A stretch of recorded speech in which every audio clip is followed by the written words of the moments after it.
Buenas noches, mi nombre es Isabel Araque y el tema a tratar hoy es la replicación del ADN en las células eucariontes. Comenzaremos diciendo que el flujo de la información genética se lleva a cabo mediante tres procesos. La replicación, que es en esta ocasión en lo que discutiremos, está la transcripción y la traducción.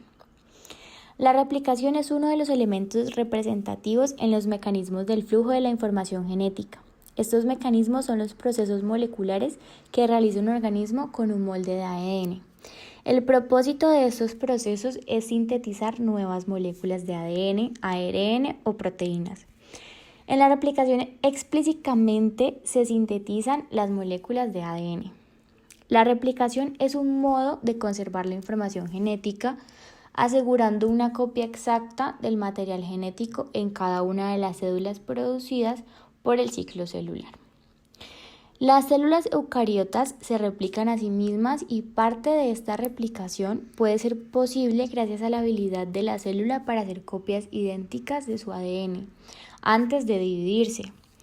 Este proceso se da durante la síntesis de ADN en la fase S, pero antes existen dos puntos de control, los cuales son G1 y G2, que hacen que los resultados sean más precisos.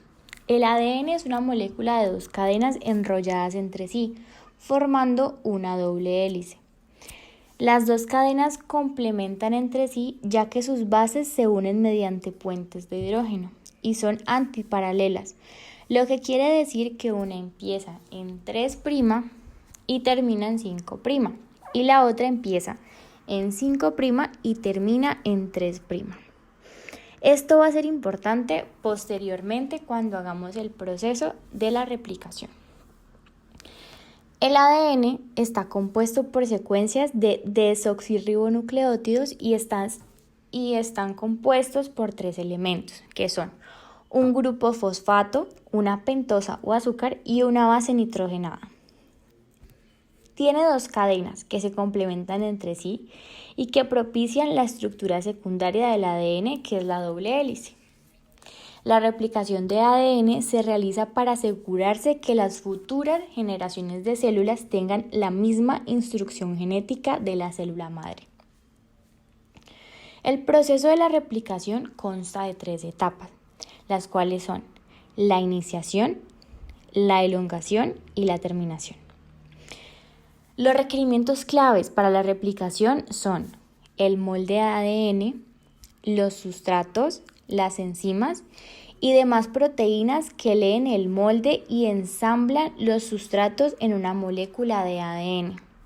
Específicamente, la helicasa, la cual tiene la función de separar las hebras o cadenas de ADN, el SSB, que son los encargados de estabilizar las hebras de ADN, la ADN girasa, que tiene como función asegurarse que las cadenas de doble hélice por fuera del área de replicación no se superenrollen, y la ADN polimerasa, que es la encargada de catalizar la adición de nuevos nucleótidos de las nuevas hebras de ADN que se van creando.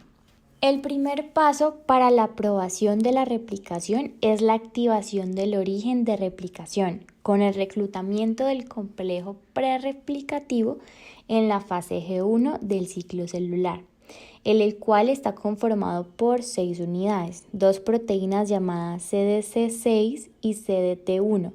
Estas proteínas son reguladoras, y el complejo de mantenimiento de microsoma MCM. La replicación del ADN empieza en el área de la molécula llamada el origen de replicación. Esta denota el área de replicación llamada horquilla de replicación.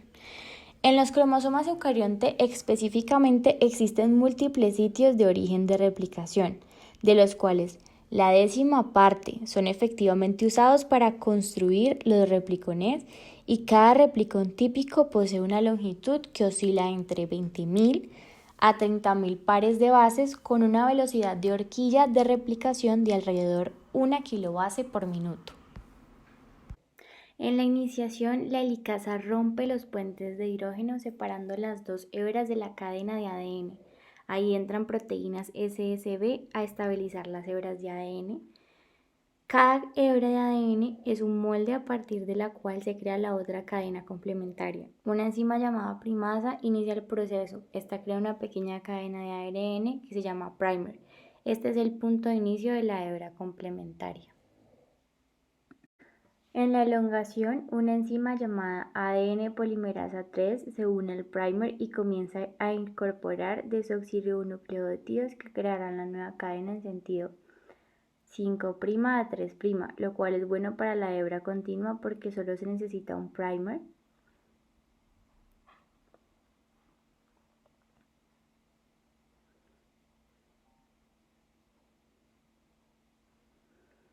Ahora para la hebra discontinua no puede hacerse en ese sentido porque su dirección es de 3' a 5', así que se replica en dirección contraria. La ARN' se sintetiza varios primers en la hebra discontinua y luego el ADN polimerasa 3 sintetiza fragmentos de ADN entre un primer y otro, que llamamos fragmentos de Okazaki, en dirección 5', 3'. Aquí podemos observar el proceso.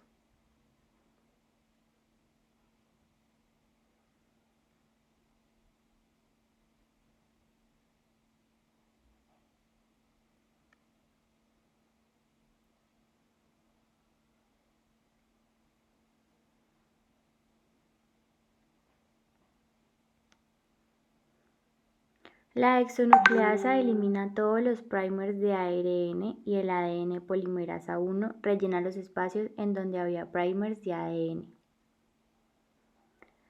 La ADN polimerasa catalizan la formación de la nueva cadena de ADN en dirección a 5' a 3' y son esenciales para aparear los nucleótidos con sus complementos en la cadena molde. Solo cometen errores en la adhesión de los nucleótidos en una taza. Cuando la ADN polimerasa introduce un nucleótido erróneo en la cadena proliferativa, el grupo 3'OH del nucleótido equivocado no se ubica correctamente en el sitio activo de la polimerasa para poder permitir aceptar el siguiente nucleótido. La posición inadecuada obstaculiza la reacción de polimerización y la actividad exonucleasa de 3 a 5' de la ADN polimerasa elimina al nucleótido mal apareado. Luego este ADN polimerasa inserta el nucleótido correcto y el proceso de polimerización continúa. En la terminación, finalmente el ADN ligasa une todos los fragmentos de ADN en ambas cadenas, creando así dos ADNs idénticos a partir de uno. La topoisomerasa colabora en aliviar la tensión de rotamiento. Todo esto fue posible gracias a que a partir de una hebra molde se sintetizó una hebra complementaria siguiendo el principio de Watson y Crick de una adenina se une con una citosina y una guanina con una timina. Cabe resaltar que para mantener una replicación correcta hay unos equipos de mantenimiento que se encargan de que todos los procesos ocurran de manera adecuada, como lo son la pinza deslizante, que es una proteína que mantiene las moléculas de ADN polimerasa 3 en su lugar al sintetizar el ADN, y la topoisomerasa, que impide que la doble hélice de ADN que está por delante de la horquilla de replicación se enrolle demasiado cuando se abre el ADN haciendo mallas temporales en la hélice para liberar la tensión y estas las vuelven a sellar para evitar daños permanentes. Por último, el ADN polimerasa 1 elimina los cebadores de ADRN y los sustituye por ADN. Y la enzima ligasa sella las brechas que se forman después de reparar los primers. Debemos reconocer que el proceso en ambas cadenas sucede al mismo tiempo.